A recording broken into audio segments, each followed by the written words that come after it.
welcome back, everyone. We're on ZSR2 this time, if you were just with us on the main channel a little bit ago. Another Breath of the Wild any percent tournament round 1 race on tap today. Daniel M1110 versus Future22. Joined on commentary by Ariel and Crazy. How are you two doing? Doing great, thank you. Doing just fine, thank you very much. All right, I will hand this over to the two of you. We'll get this race underway. Sounds good. Thank you so much, Cubs. Yeah, thanks so much, Cubs. Well, Like Cubs. Cubs. Well, that's what his name is. It's Cubs Rule. Mm-hmm. All right, everyone. Welcome to this very interesting race. We have two runners today that are both, if I'm not, and correct me if I'm wrong, they're both offline runners. So neither Crazy and I were just talking about this, that both of us don't really know too much about these guys. So this is gonna be exciting. Yeah. What do you think? This is the first round of a double elimination tournament. So for those of you less familiar with the tournament structure, double elimination means that you get 2 chances before you're eliminated from the tournament. So the loser of this match will go on to the loser's bracket, where they will face Zelkies. And we also actually know who the winner of this match will face in Harmyon. Yes. Daniel is seeded 6th going into the bracket here, and Future is 27th.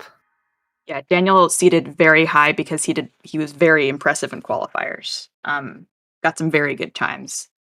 Absolutely. But I would not count Future out. Both of them are very solid runners. Let's see how we go. Absolutely. Getting this nice intro cutscene here. A cutscene that it's very long, very slow, but again, for playing the game for the first time, it's a very nice cutscene. But for people who run this category a lot, they've seen it 1,000 times. Absolutely. Well, first thing you'll notice here is that we've got Zelda speaking to us in French. That is, of course, the fastest language for any percent, based on the dialogue from Zelda. Do we know how much it's faster by? I believe it is 4 seconds faster than English, and like 6 seconds faster than Japanese, for any percent. Yeah. And it's all based off of this little cutscene right after the runners get the axe, where Zelda tells you to go activate the tower. Yes, which we do not do. We do not do. We don't listen to her advice. Yeah, we completely ignore and be like, what tower, who, don't know her.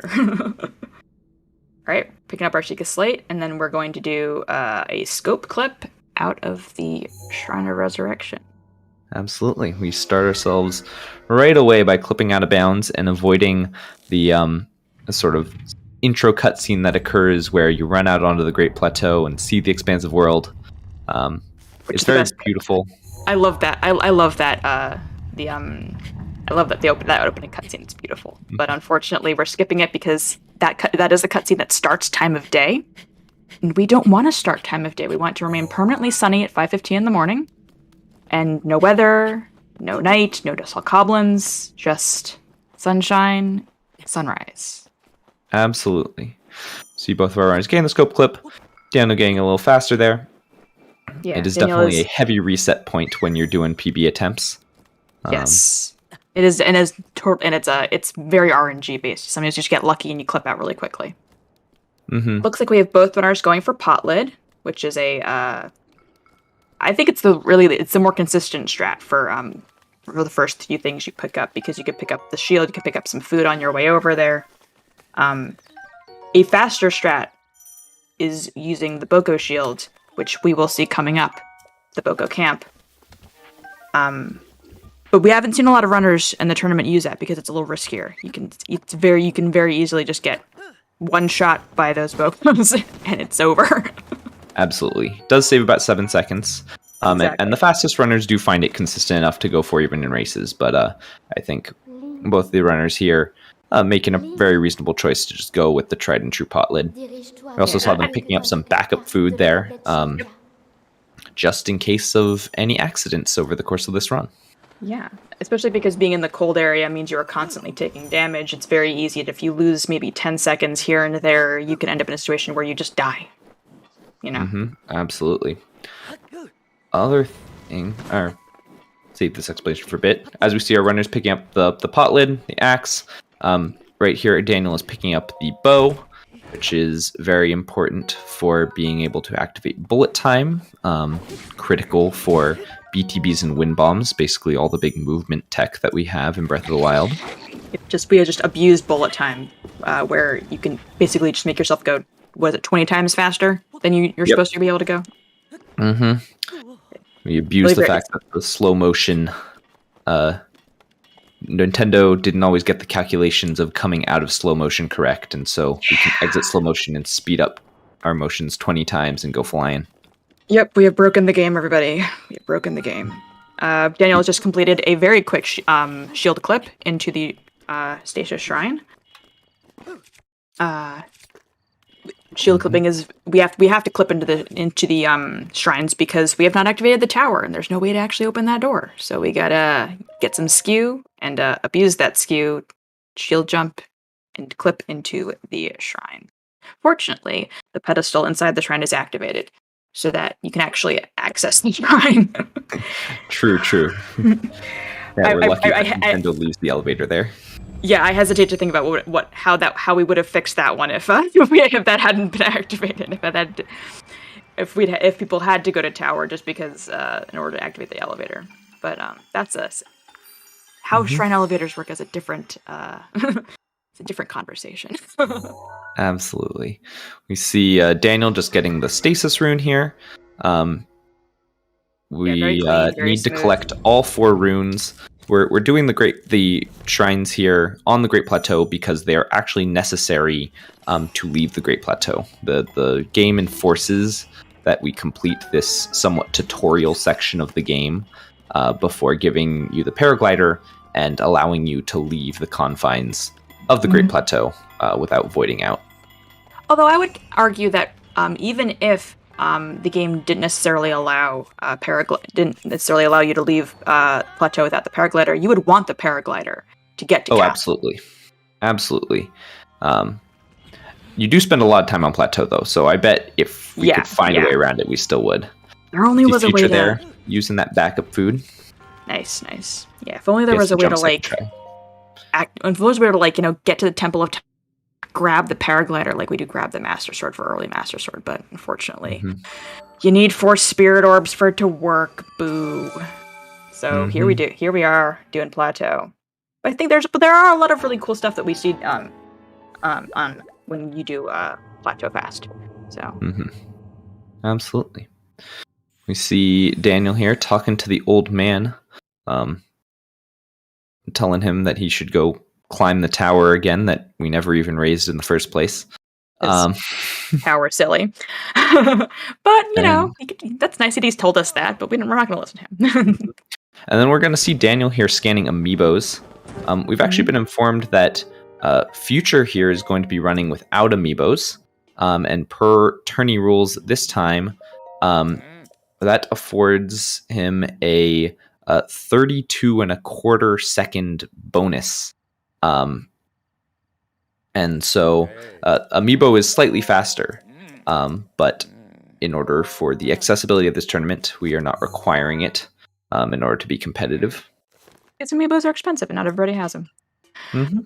Daniel has executed a very, very smooth stasis launch up to this other Boko camp, where he is about to BTB off some Bokos to get to Cryo. Absolutely.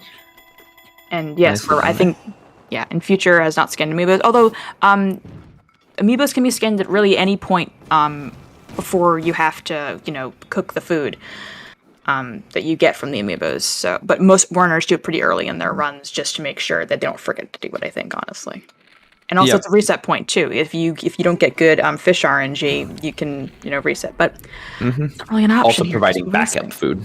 Exactly. Because the earlier you scan it, there's no real downside to having the fish early, and it just provides you some backup food if you need it later. I keep looking away from Daniel for a second, and he's just yards it ages ahead. I did notice that Daniel did pick up a couple extra fish and a hearty salmon. Yeah, he picked up 2 hearty salmon. Yeah, so he can cook those in castle and use them, and they'll give him yellow hearts as a backup, so that he won't be able to be. I believe, correct me if I'm wrong, you will not be able to be one shot by Ganon with the number of yellow hearts you get from that meal. Yes, I believe it'll give you 4 yellow hearts, which is enough to avoid death if you were to get hit by a laser. We're getting ahead of ourselves. We're still in Cryonis. I'm reading chat, and Vlad makes a very good point that the paraglider is not as useful because of the new glitch, BLSS, Bow Lift Smuggle Slide, which means that you don't actually need the paraglider to get to castle anymore. So that would be interesting, actually. That'd be very interesting. Yeah. But alas, we still need to do all the 4 shrines, get all 4 spirit orbs to get the paraglider. Daniel, just here collecting a second, pulled off a very smooth cryo skip. And we'll now go on to the hardest BTB on Plateau, which is the one to the Magnesis Shrine. If pulled off perfectly, it can be very fast, but that is tricky. Oh, we see Daniel actually going for slate storage. That's also interesting. It's an alternative way of doing the fall damage cancel. Where you store the animation of having Link put away the Sheikah slate that he does the first time you pull out the map and put it away. Daniel going a little late on the bullet time activation, has to retry. This is going to even up our runners quite a bit. Yep, because Future has just finished with Cryo, collecting a second Spirit Orb. Just to continue the slate storage explanation. Yeah, so we saw he didn't get it there actually because the map came up. But if you do open the map while doing that axe swing and the map doesn't come up, you will have stored the animation of Link putting away his map. And you can then open a menu and close a menu to cause that animation to play. And while it plays, we don't take any damage. So that is an alternative strat that people use really only right here as a way of getting fall damage cancel. Where because of the way the plateau loads, it's very hard to judge when to execute the fall damage cancel. Wow, he's very close to Magnesis. Is he getting unloaded? He's getting unloaded! Done. Very nicely done. Gets in. So again, Future was noticed by the Bokos, so having to reload on that. Oh, yuck. Gross.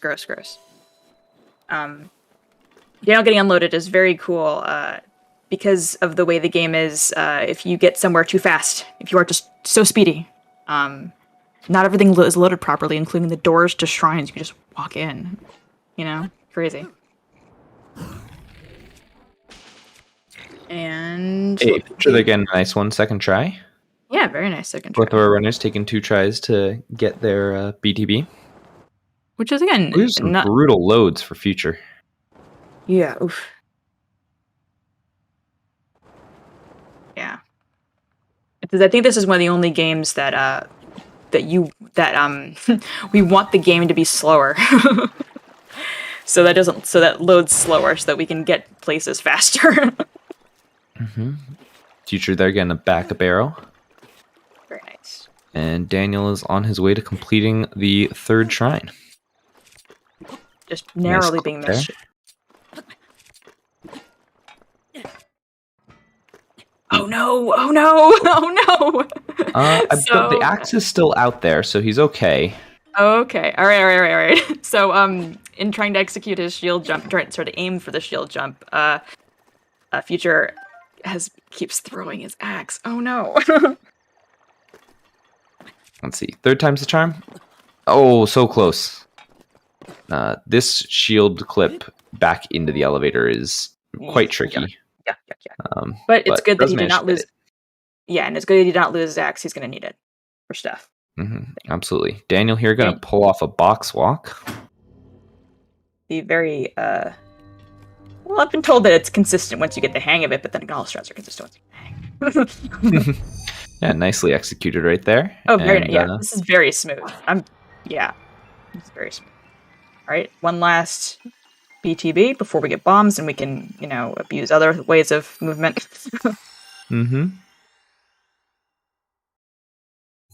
I think other than having to do a second try mag BTB, this has been a very clean plateau from Daniel. Yeah.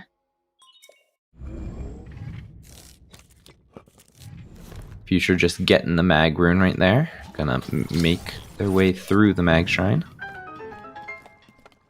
Yeah, we now have Daniel with a significant advantage. He's one full shrine ahead of Future. But again, there's a lot to come, and there's plenty of places for both of them to run into trouble. So I would not count anybody out at this point. Absolutely, we still got about half the race to go. Exactly, and and as much as this is very hard, it's tricky execution all around. The hardest is yet to come. Absolutely. Curious to see if Daniel here goes for the gamer win bomb, or if just goes for the more traditional, slightly slower one. Yeah, that gamer win bomb. I've seen it executed like perfectly like once. Like people once. Are getting more consistent at it. Oh, he is gonna try. Let's see it. All right, hopping on that peg, and we go. Oh, hey, nicely done. Hey, very nice, very nice. So, Daniel did his wind bomb from a different place, and it got a different angle, and he was able just to skip the whole. The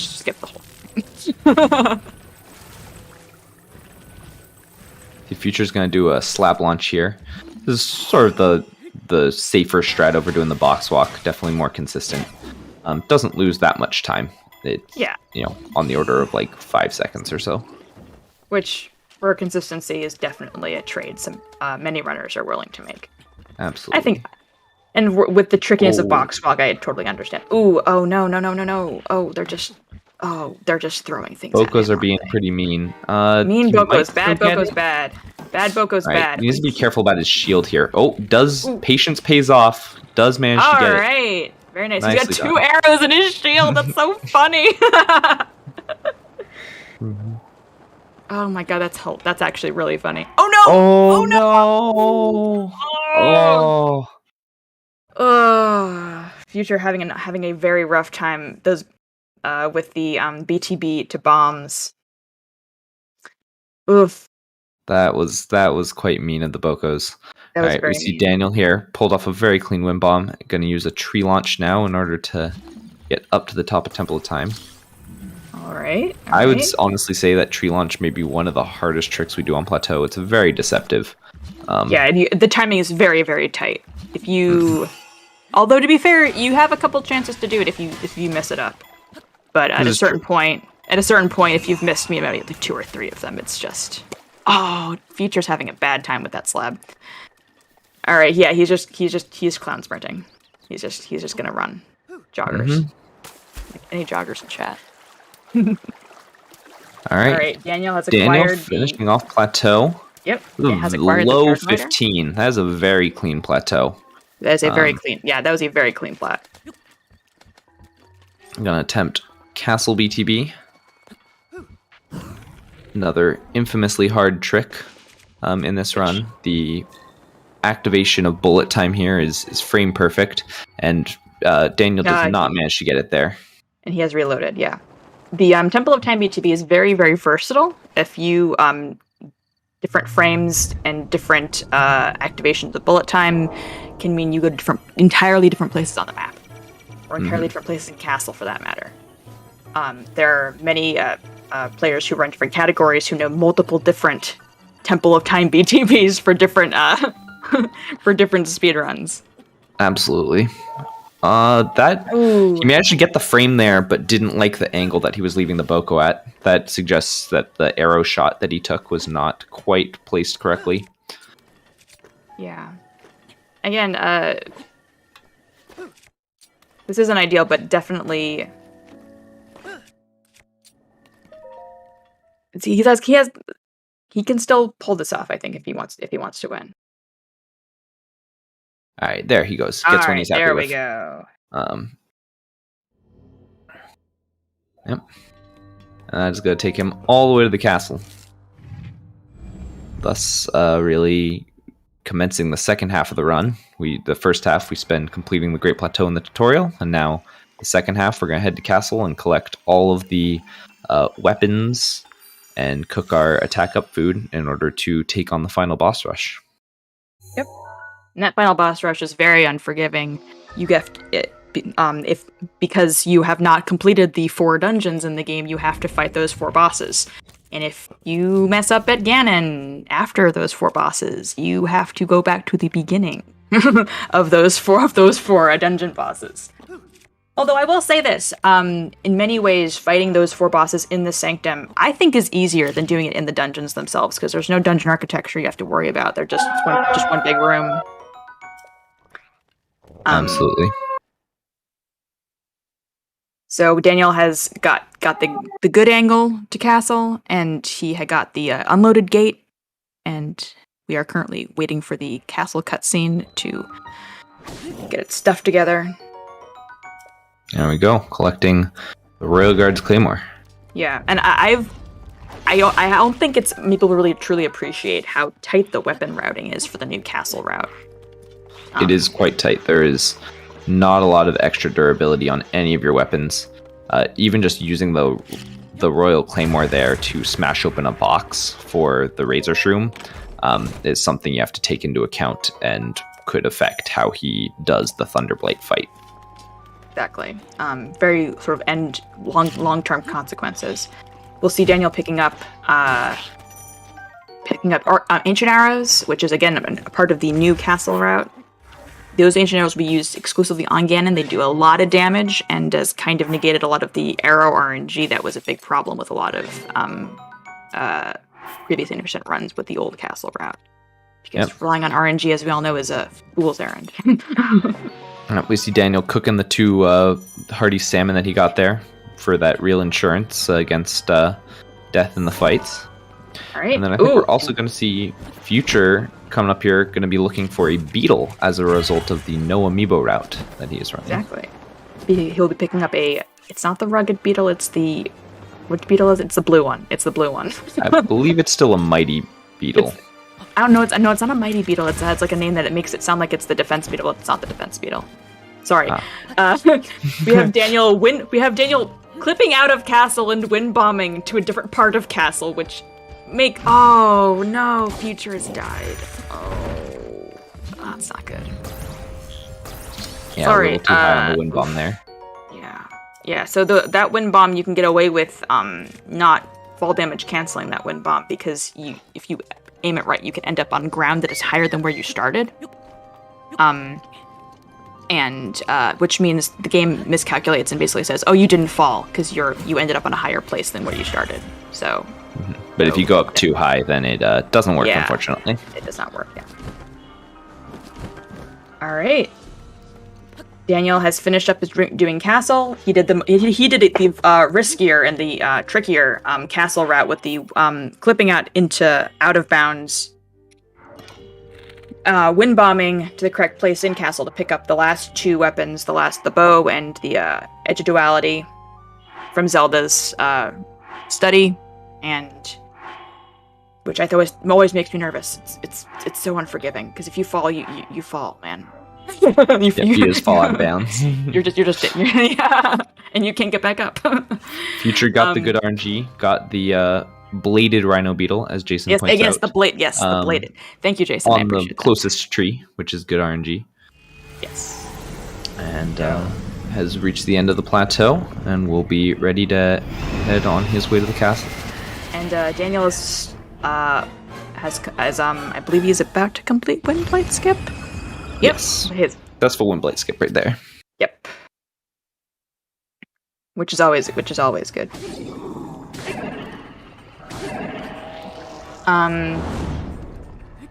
Windblade Skip means that it makes this boss rush a little bit easier. Means you have to pick up less weapons, so you don't have to deal with Windblade. We'll see how Daniel does. I think he's in very good shape. Future going with a slightly different castle BTB route than most runners use now. This was an older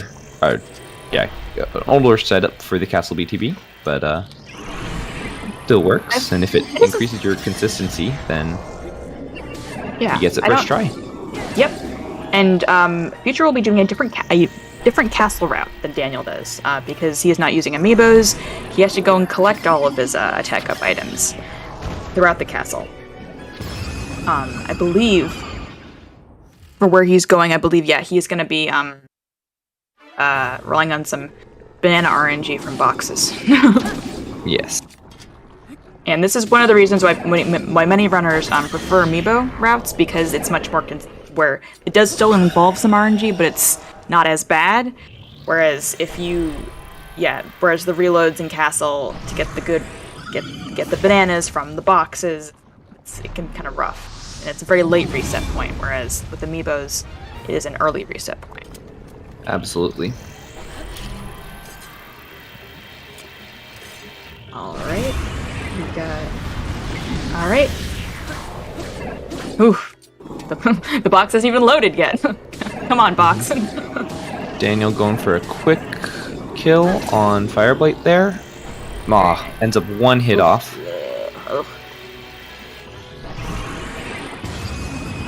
Doesn't lose too much time. All right. All right. Let's see what Future's arrow RNG is like. Again, with no amiibo, you have to rely on arrow RNG, and he does not like his arrow RNG, so he is going to. Sorry. Actually, No, he does. Hard save before the banana. You're absolutely right. Sorry, He hard saved before he opened that particular box, which has a chance to drop banana, but the box dropped the banana, so he's all good. Yep. All right. Now Future's now carry on. Yep. And he will wind bomb up to, I believe it is the dining hall area. Yep. Yes, okay. To pick up more things for food, and also he'll be able to picking up weapons as well, and doing some more fun arrow RNG times. Daniel doing away with Thunderblight. Very no! Oof. Okay, does manage to recover it, but that was sort of funky there. Yeah, that was a little edge of your seat. Yeah, first try nanners for Future. Very nice, very nice. Now on to the big calamity. Big clam. Doom spider. Ooh, missed the, we see him eat the hearty salmon there, just in case of emergencies. Gotta eat it beforehand. Yep, definitely that helps. So we have Future picking up the Royal Guard sword, and he's waiting for something else to load. Yeah, so we can bomb the thing out. Yeah, just get stuck in there. Yeah, Daniel doing a very nice Ganon fight so far, anyway. Mm-hmm. The Ganon is that even if you want that, even with his insurance, with those extra yellow hearts, one hit, 2 hits, that's it. Absolutely. Alright, moving on to phase 2 now, as Future picks up Moblin Guts for the potion that he will be cooking. The elixir, yes. Sorry, I was like, are we gonna be pedantic about this? Yeah, I'll be pedantic about it. Let's see. So his Future's arrow RNG is, it's alright. Could be better, but no, definitely could be a lot worse. Definitely lots of normal arrows, but a couple shock arrows, some bomb arrows, some fire arrows. Definitely will do the job. Ideally, you want as many bomb arrows from there as possible. They are just simply the highest damage output. Yep. Although as many, and more elementals is better. He's got one. Uses a shock arrow there to back up the fact that the sneak strike prompt wasn't being very nice. That was I dislike that as well. Sometimes the sneak strike prompt does not show up for whatever reason. Daniel has finished off Calamity and is now moving on to Dark Beast. I feel kind of bad because we're not looking at Daniel because Future has this cool different castle route that we want to talk about, but Daniel has been very clean this entire time. There's really things that I've missed that we'll have to ask him about because I didn't see. Maybe you saw crazy. Yeah, in general, it's been just a very, very clean progression through Daniel. So it's going to be a very solid time. Yeah, definitely very solid. Oh no! Ah! That's Future very should be okay. Okay, opting to sneak strike this guy, just to. All right, that's not strictly necessary, but the game was being a little annoying about the cooking prompt, so. Yeah, because there are certain things that you cannot do when enemies are have noticed you and are near. Mm-hmm. One of which is sleeping at campfires, obviously, but also apparently cooking. Mm-hmm. Yeah. There's sometimes you can get around that by just putting the enemy off camera, and the game just sort of forgets that they're there. But Sometimes often you to do can. the sneak strike just to really clear them out. And I will say this, that the non-amiibo route, weapon routing is a little looser. It's not quite as bad where you miss, if you have to use a couple extra hits here and there on certain weapons, you can usually get away with it. Absolutely. Yeah, you just get a lot more arrows, and you get two exactly. bows, so you can take as many shots there as you want, as you need. Exactly. Although I did not get a look at his final arrow counts. It looks kind of weak, actually, and I think we'll see him... okay, no, he's just opting to wind bomb from here. There are some bomb arrows in a chest down below that you could go for as backup, but doesn't look like that is what he's doing. He's just using an alternate wind bomb spot. And Daniel is waiting for the final belly shot. Dark Beast Ganon. And... one more shot to go for Daniel. yeah, this is pretty much to the point where not very much is going to go wrong here. Although I don't want to say that. Actually, saying that out loud is a bad idea. With the 4 yellow hearts. Yeah, exactly. Yeah. Absolutely. But yeah.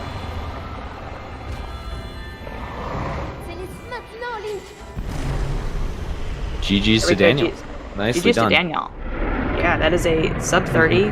What is the final? I don't think I have it open. What's the final time? 29:57 is the official race time for that. That is very respectable, I would say.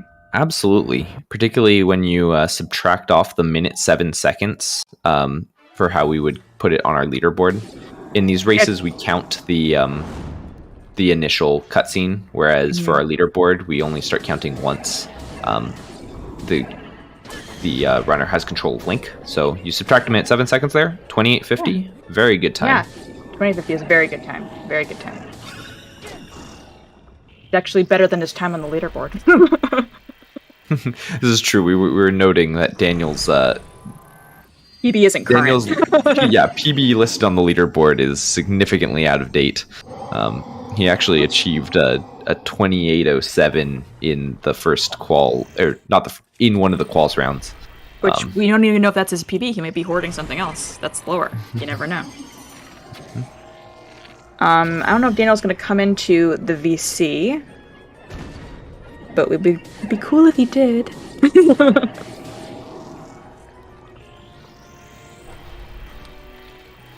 Daniel, if you are listening to the restream, we would be happy to have you in for some chats. an interview. Yeah. Yeah. Meanwhile, we got Future just having finished off Waterblight there. Mm-hmm. My guess is that that's on Daniel.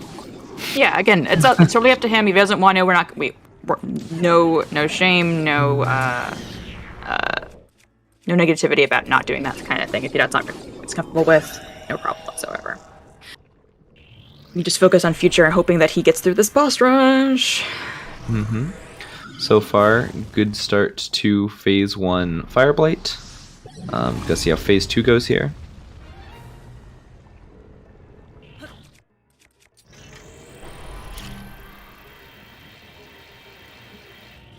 Oh no, CVF, sorry, the verifiers are not slacking. We're pretty sure he hasn't submitted his runs, that's all. And it's up to him what he wants to submit, so yeah. Mm-hmm.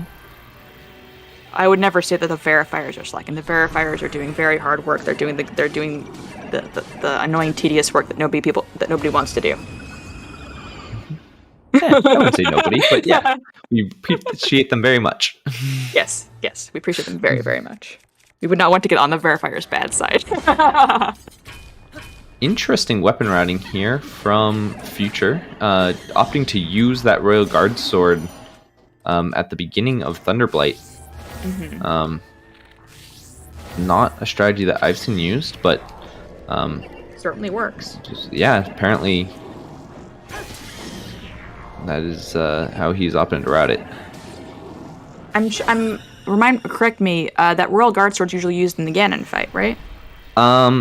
It was either used in the Ganon fight or towards the end of this route, the fastest runners were just throwing it at Fire Blight, actually, and not even saving it for later.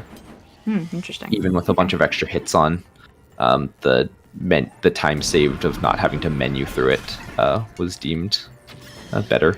It also would over damage Fire Blight, so you would get the one cycle easier. Yeah.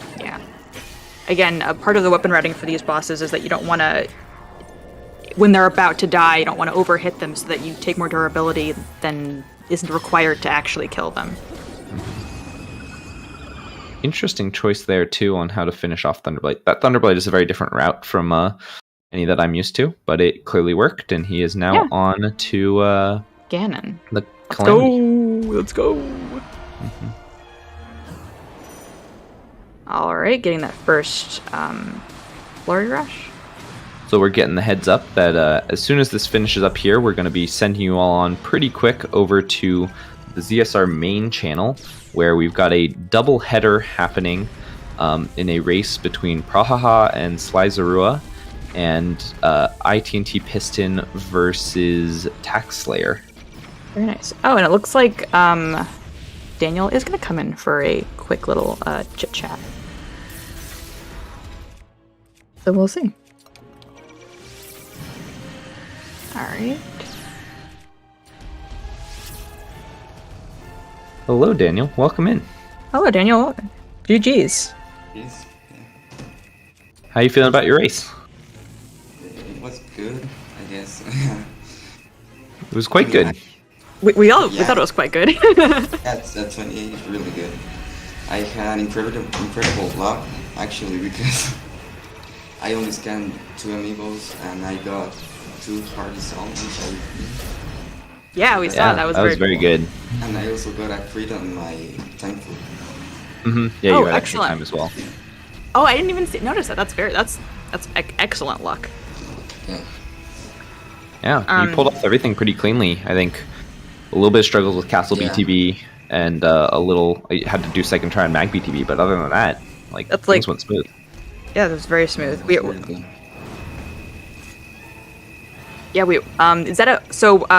We're actually both Crazy and I were wondering what your PB for any percent is, because we noticed that during quals you got a very good time that's much faster than your current submitted run for on SRC. Yeah, my PB is 2807, so. Oh wow, yeah. It's the one from that qual? Yeah. Amazing. Oh, very nice, very nice.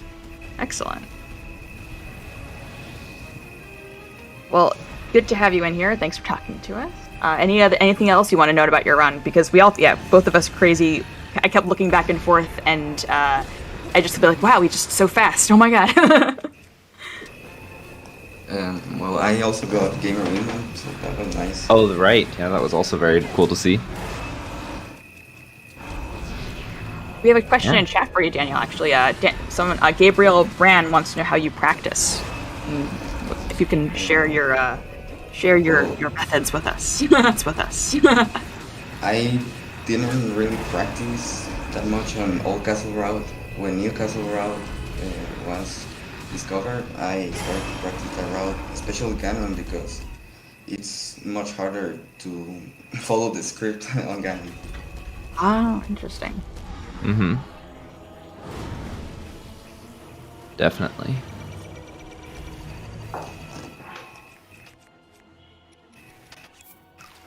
See Future here going for... Ooh. Luckily has a backup shield. Second try at that parry.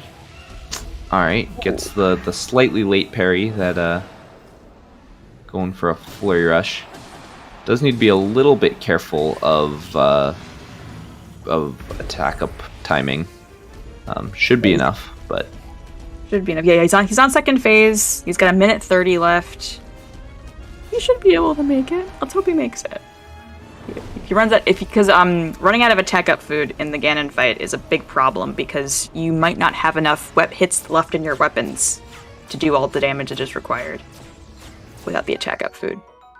Opting for another to pick up the backup shield. And the backup sword as well. Because I think he thinks what's going to happen is going to happen, which is he's going to run out of attack up food. Which means... Ooh, nice parry. Very nice parry. Does measure up parry. Okay, if he can pull off the stun lock here, He's got What'd you this all think? finished up. Yep. Should be ready. Not going for hits on Ganon before the spin. Luckily, looks like it'll be okay. And yeah, he's gonna finish him off right here. There we go. Very nice. Cheeky stun lock, and I think he actually managed to make it through without his attack up food dying on him. So that's very good. Absolutely. So Daniel, we already know who your next opponent is in the coming round. You're gonna be facing Harmyon. Anything you're looking forward to on that next one? I think it's gonna be pretty close because I think Harm has PV'd a lot of times. And he got also a 28, so... Yeah. Harm's been doing very well in the tournament thus far. Absolutely. I think it'll be a good race. It'll be fun to watch. Any things you feel like you're gonna all work on in between then? Not really. Fair enough. All right. Just Nice. keep doing what you're doing. Yeah.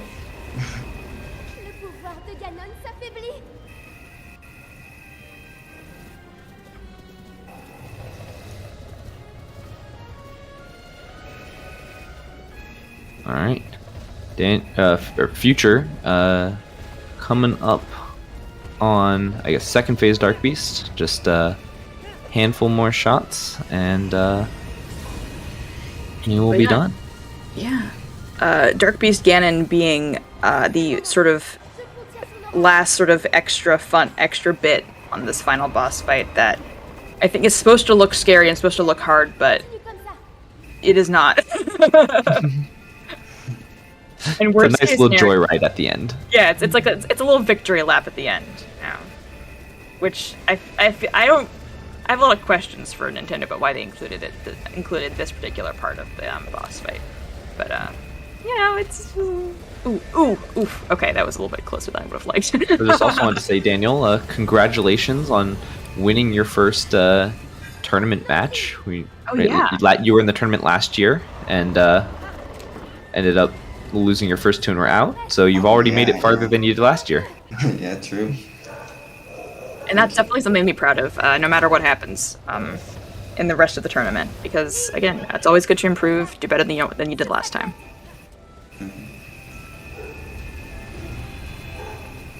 31 Pinamar Jason in chat says that the Dark Beast Ganon is symbolic, and yeah, all right, that's fair. GG's to Future. Yeah, GG's to Future. Definitely not. I wouldn't say that's a bad time though. That's an okay time. Mm-hmm. Absolutely. And hopefully he'll be able to come into chat to talk about it. We'll talk about it. Absolutely.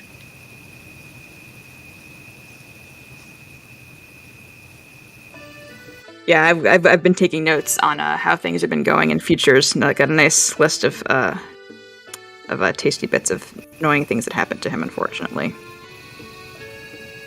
I wonder if we've got.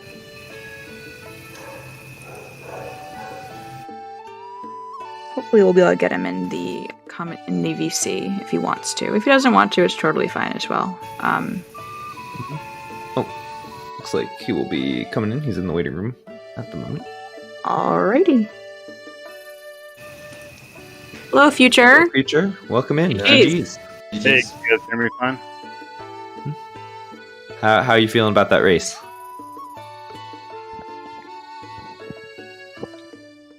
Oh, not great. Oh, yeah. Yeah, you had some sticky parts all over, actually. It wasn't although I will say that the final boss rush was, well, it wasn't that bad. We've seen worse. You didn't have to reload it at the very least.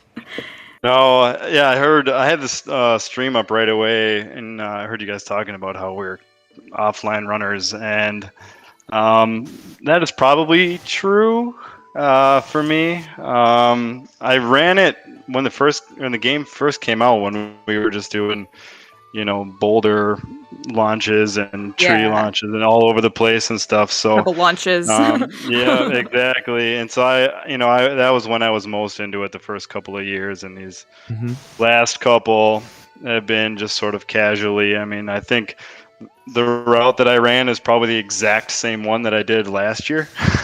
Oh wow! Uh-huh. All right. And last year I didn't even make it out of qualifying. Well, hey, this is an improvement then. You're Yeah. not out yet. You're not out yet. Yeah.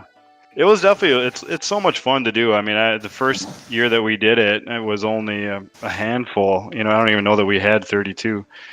And so where it is now is just amazing. It's just fun to do, come back to it and play. So Oh, absolutely. yeah, And you know this what? was. Oh, go ahead. No, I was about to say, if you really like doing stasis launches, you should run Bug Limit. Yeah. Yeah, I don't know if anyone likes doing those, but that's okay.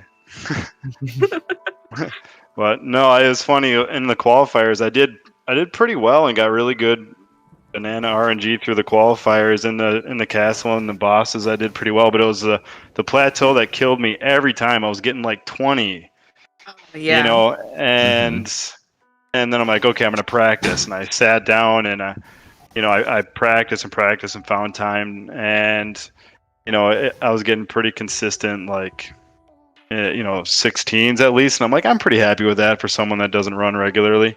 And then I come here and I get a 21 in the actual race, and it was just everything that could go wrong went wrong. Absolutely happens. Yeah, But you you gotta know look you're for- capable of faster. Yeah, that's Exactly. good. That's good. And you never know. With this, because it's double elimination, you could go plenty far if things go well for you in the rest of the tournament. Yeah. I mean, I think I might have to learn the new no amiibo route, so I don't have to depend on the bananas. But that's okay. I got a week, right? Yeah, you Yeah, got you do my next one. time. Yeah. Yeah, are there any things we actually know your next opponent? You're facing Zelkis. Yep. On the next Yep. round. Anything in particular you want to work on before that round happens? Yeah. Oh, it's definitely still continue to the attack plateau. I need to refine that. I mean, there's so many places that mistakes can happen, and it just so happened to be that for me. I mean, I did okay up to Cryonis. It took me a little bit extra time to get the Shrine of Resurrection clip, but otherwise it wasn't terrible up to Cryonis, and then it Mag just was kind of just fell apart from there. And you get in the race setting, and all of a sudden there's like no blood in your hands, and, Oh then no! you start throwing the axe into the elevator. We and, saw that. I was watching. I was like, oh no, he keeps throwing the axe, not the axe. yeah, and I But you just didn't lose it. You didn't lose it. That was good. You didn't lose it. I just had like war flashbacks to runs of having the axe stuck in the elevator and having to restart. And I'm like, please don't be in the elevator. And I look back, and it was sitting there at least, so I could keep going. I will say this, that as much as you had a lot of issues, you were, for the most part, able to recover from a lot of them, which I think is the mark of an experienced runner, to be able to say, okay, this has happened. I know what to do to fix this. I will try all the things to fix this and then move on. So at the very least, you know all the backup strats. Thank you. Yeah. Some of them are backups. Some of them are just old strats, Hey, old is... Don't always discount the old strats. Sometimes it's almost sometimes better to do stuff that you know that's consistent for you than to have to like try to learn something new and like disrupt your muscle memory. Yeah, I mean it's still a lot of fun. Well, it's good to know that you're having fun and enjoying yourself, because that's what we're here for. We're here for fun, guys. Oh yeah. I mean I think to be honest, Daniel, congratulations, man. Nice race. 29:59. And then that's what the real time's 28:50 or so. Yeah. And I mean that's insane. Congratulations, man. It's just one of those days like you fail Cryonis PTV or Mag PTV, and you just have to fight that mental break. Oh yeah. Mm-hmm. Absolutely. Mm-hmm. Any final comments from you guys? Yeah.